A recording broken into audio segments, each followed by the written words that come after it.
Hello, everyone. My final health report for health disparities I titled ACEs Increased Risk Factors for Adult Health Disparities, Prevalence in American Urban Youth.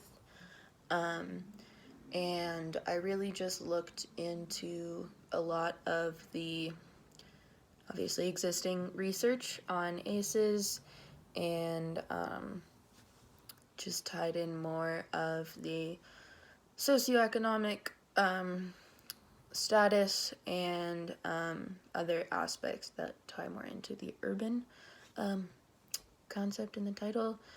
I introduced what ACEs are, adverse childhood experiences, for anyone who doesn't remember,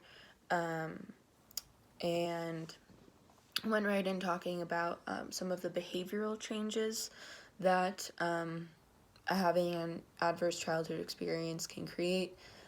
Toxic stress is one of the most common, which is considered to be a result of early trauma exposure.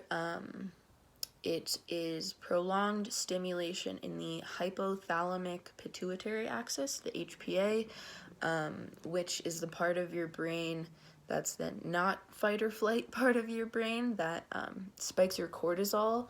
And with prolonged spikes in cortisol, it has the ability to actually change the weight and functionality of a person's brain.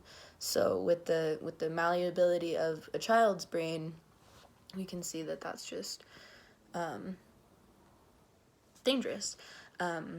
Also, attention disorders like ADHD are being found to be a lot more common in people who have had an adverse childhood experience, especially in experiences like abuse or having witnessed violence.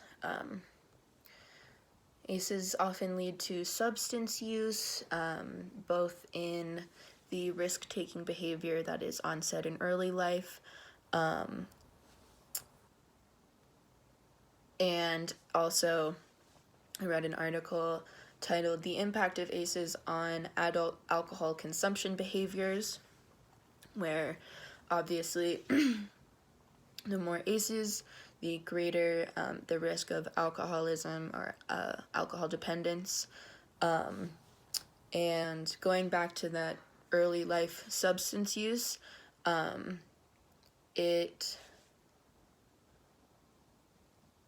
so sorry, I can't find the part I'm talking about, never mind.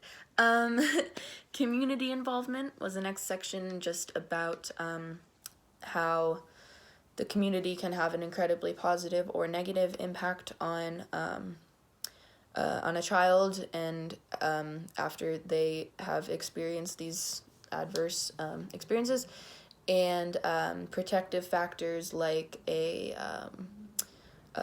protective adult relationship, familial warmth, emotional support, things like that, which I also go on to talk about in this protective factors section about counter ACEs and how we see those not necessarily reversing the effects of ACEs, but doing a lot more to combat the onset of negative health outcomes later in life. And then I have a graph on toxic stress, a graph on people with 3 or more chronic illnesses, and then one on high and low ACE scores and how they apply to learning and behavioral problems.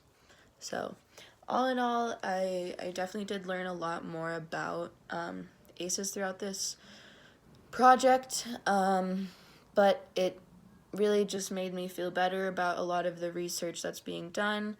It's definitely being thought of as a much more important concept these days, and I look forward to seeing what else we can do to combat the health disparities that are eventually come from adverse childhood experiences.